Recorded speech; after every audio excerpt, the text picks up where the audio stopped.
Bienvenue dans cette série captivante en 4 épisodes où nous explorons les 8 profils humains les plus toxiques qui peuvent empoisonner nos relations personnelles et professionnelles. Chaque épisode est conçu pour vous aider à identifier, comprendre et gérer ces comportements destructeurs. Épisode 1. Le manipulateur narcissique et le victimiste chronique. Épisode 2. Le contrôlant obsessionnel et le juge impitoyable. Épisode 3. Le passif agressif et le dépendant émotionnel. Épisode 4. Le saboteur et cynique destructeur. En tant qu'expert en psychologie et coach en développement personnel, je vous offre des analyses approfondies, des exemples concrets et des conseils pratiques pour naviguer avec assurance face à ces profils toxiques.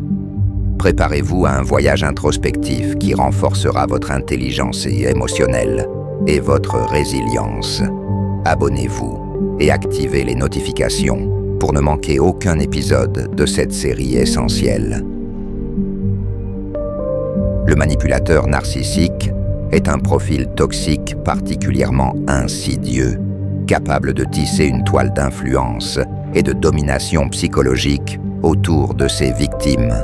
Sous une apparence souvent charmante et charismatique, il dissimule un besoin démesuré de contrôle, d'admiration et de pouvoir, au détriment de l'intégrité émotionnelle de ceux qui l'entourent.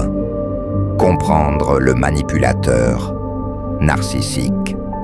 Le manipulateur narcissique présente une combinaison de traits issus du trouble de la personnalité narcissique, tel que défini dans le DSM-5, qui est le manuel diagnostique et statistique des troubles mentaux et de comportements manipulateurs.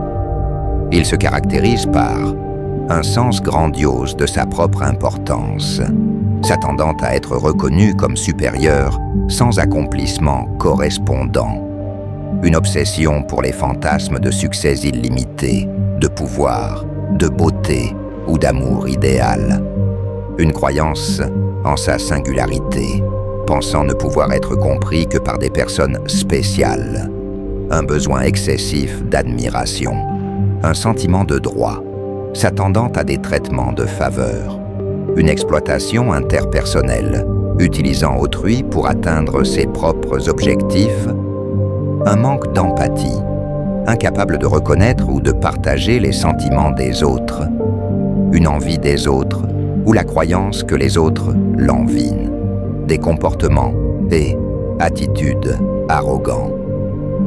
Ces traits sont souvent masqués par une façade de confiance en soi et de charme, rendant le manipulateur narcissique difficile à identifier au premier abord. Les mécanismes de manipulation. Le manipulateur narcissique utilise une variété de tactiques pour asseoir son emprise. Gaslighting, il fait douter sa victime de sa propre perception de la réalité. Dévalorisation. Après une phase de séduction, il rabaisse l'autre pour affirmer sa supériorité. Isolement, il éloigne sa victime de ses proches pour mieux la contrôler. Culpabilisation. Il retourne les situations à son avantage, faisant porter la faute à l'autre. Double discours. Il adapte son comportement selon les personnes et les contextes pour manipuler efficacement. Ces stratégies visent à déstabiliser la victime, à la rendre dépendante et à renforcer le pouvoir du manipulateur. Se protéger et se libérer. Reconnaître la présence d'un manipulateur narcissique est la première étape vers la libération. Il est essentiel de établir des limites claires, ne pas tolérer les comportements abusifs, renforcer son estime de soi, se rappeler de sa valeur personnelle, chercher du soutien, parler à des amis, à la famille ou à des professionnels, considérer une thérapie pour reconstruire sa confiance et comprendre les dynamiques en jeu. La sortie d'une relation avec un manipulateur narcissique peut être difficile, mais elle est possible avec du soutien et de la détermination. En comprenant les mécanismes du manipulateur narcissique, on peut mieux se prémunir contre ces tentatives d'emprise et préserver son intégrité émotionnelle et de construire des relations plus équilibrées. Le victimiste chronique est un profil toxique qui, consciemment ou non, adopte une posture de souffrance perpétuelle, attribuant systématiquement la responsabilité de ses difficultés à des facteurs externes. Cette attitude, bien que parfois enracinée dans des expériences réelles de traumatisme, devient problématique lorsqu'elle entrave la croissance personnelle et les relations interpersonnelles. La mentalité victimaire se manifeste par une tendance à se percevoir constamment comme une victime des actions des autres, niant toute responsabilité personnelle. Ce comportement peut inclure l'attribution systématique de ses malheurs à autrui, une recherche constante de sympathie ou de validation, une résistance aux conseils ou aux solutions proposées, une rumination excessive sur les injustices perçues. Cette posture peut être renforcée par des expériences passées de traumatisme ou de rejet, mais elle devient toxique lorsqu'elle est utilisée pour manipuler ou éviter la responsabilité personnelle.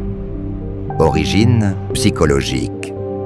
Le victimisme chronique peut découler de plusieurs facteurs. Traumatisme non résolu, des expériences passées de maltraitance ou de négligence peuvent conduire à une perception du monde comme hostile. Renforcement social, recevoir de l'attention ou de la sympathie, en adoptant une posture de victime, peut encourager ce comportement. Manque de compétences d'adaptation. Une incapacité à gérer le stress ou les conflits peut conduire à blâmer les autres plutôt que de chercher des solutions. Le stoïcisme offre des outils précieux pour contrer la mentalité victimaire. Épictète, philosophe stoïcien, enseignait que ce qui trouble les hommes, ce ne sont pas les choses, mais les opinions qu'ils en ont. Cette citation souligne l'importance de notre perception des événements. En changeant notre perspective, notre perception des événements. En changeant notre perspective, nous pouvons atténuer notre souffrance. Stratégie de transformation. Pour aider un individu à sortir de la mentalité victimaire, encourager la responsabilité personnelle, aider la personne à reconnaître son rôle dans ses expériences, développer l'estime de soi, renforcer la confiance en ses capacités à surmonter les défis. Promouvoir la résilience, enseigner des stratégies d'adaptation face au stress et à l'adversité. Utiliser la thérapie cognitivo-comportementale, TCCI. Cette approche, influencée par le stoïcisme, aide à identifier et à modifier les schémas de pensée négatifs. En adoptant une approche stoïcienne, centrée sur la responsabilité personnelle et la maîtrise de soi, il est possible d'aider le victimiste chronique à sortir de sa posture de souffrance perpétuelle et à embrasser une vie plus épanouissante.